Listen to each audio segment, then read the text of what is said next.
Hello, welcome back to Deaf Awareness Month, and this week is International Week of Deaf People. In today's video I want to talk about the downsides of hearing aids.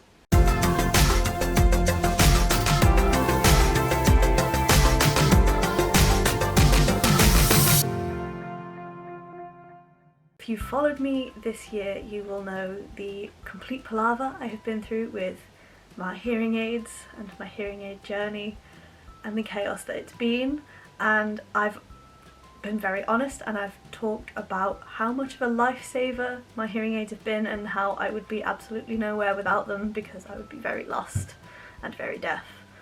But that doesn't mean to say that there are not downsides to having hearing aids. So in this video I just wanted to talk about that and address it because I don't think we talk about it enough. And when newly deaf people are considering whether or not they should get hearing aids, there are some things that we don't really talk about. So by far the most annoying part of hearing aids is not the hearing aids themselves. It's the fact that by having hearing aids, people think that I am hearing or somehow not deaf anymore. I mentioned in my last video that to some people having hearing aids means that you're hard of hearing instead of deaf. When in fact that's not really a thing. There isn't such a divide between deaf and hard of hearing, and that divide is not whether or not you use hearing aids. More on that in this video up here. But people think that having hearing aids means that I'm suddenly able to hear every single thing somebody is saying, that I can hear way outside of the range of normal hearing, that in every single environment I'm going to be able to hear every single thing, and that I'm not having any sort of struggle and not having to lip read at all. And it really bothers me because then all of the access and the way that we've been speaking to each other and being aware that I need to lip read, that all goes out of the window. People then forget. They're like, oh, you've got your hearing aids in, you'll be fine. I'm like, will I though? Because that doesn't mean anything. And another part of this conversation is when people say, oh, you didn't hear me? Just turn your hearing aids up. And it is a miracle that I have not punched anybody for saying that to me yet, and I'm not a violent person, but I'm about to be. Having a volume control on your hearing aids is such a blessing, and mine only goes down.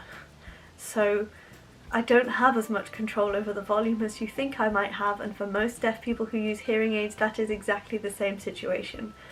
We are not as in control of the volume on our hearing aids as you think we are. Which brings me on to my next point. Inconsistency with the NHS. So I want to preface this by I am so grateful to have my hearing aids. As I've mentioned, they are a lifesaver for me, and it would be very, very difficult for me to go about my life without them.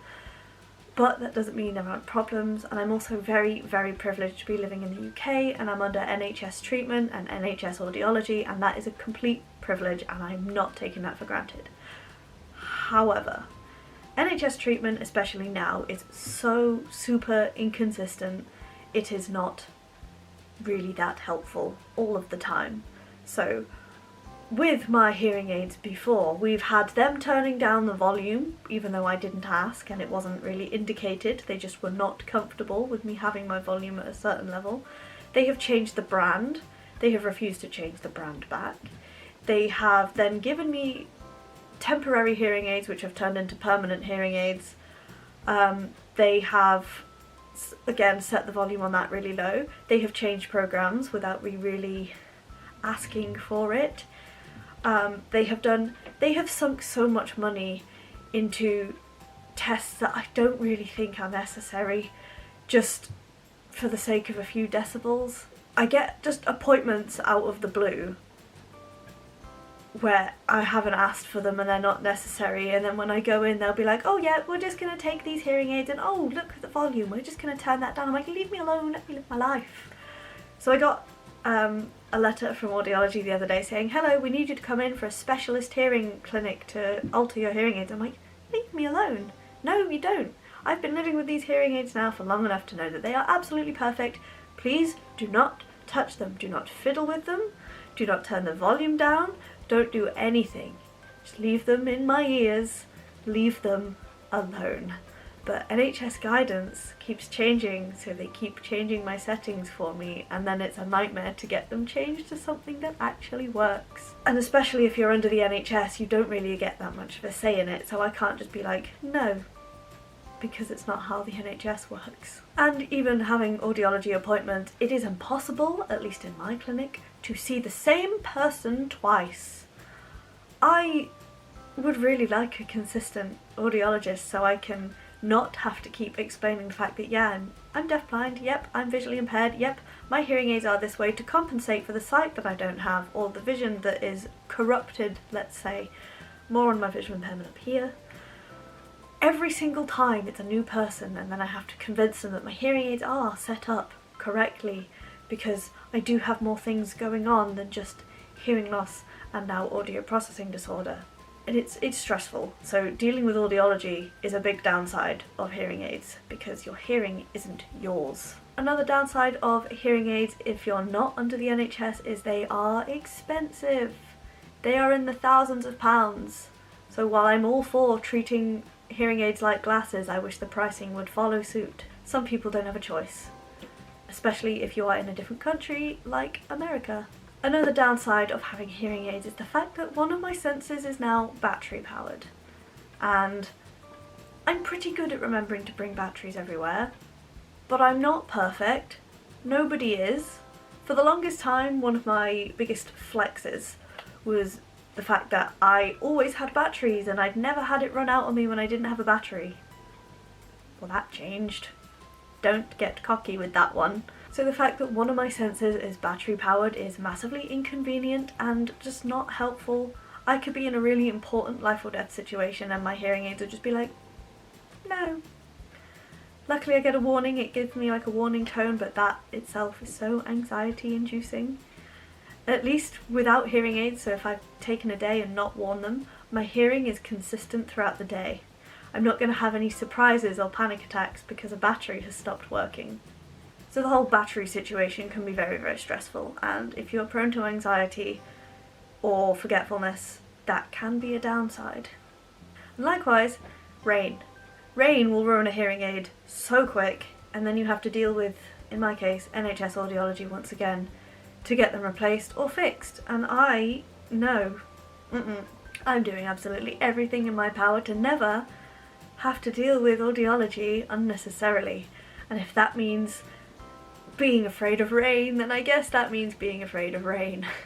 I always have some kind of hat with me, or I have some kind of scarf. Don't really do umbrellas because they are very, very loud, especially with hearing aids on. They are not so great. Or some kind of hood. I make sure that I have something to cover my ears with to protect them from the rain, or a little carry case with me so that if I can't cover my head or cover my ears, I take my hearing aids out and just be deafer. We'll just stay here, it's fine. And that brings me nicely onto my next point of some things sound very, very strange or excessively loud. So, umbrellas. Rain, hitting umbrellas, excessively loud. Like, if you think you'll be able to hear someone over the top of an umbrella, although that could just be my APD talking, you're wrong. Because hearing aids, while they say a lot of the time, is it safe to come back now? Kind of. So while a lot of hearing aids say that they filter speech or they process speech and select that and amplify that, sometimes they do the opposite. So don't expect them to ever be perfect.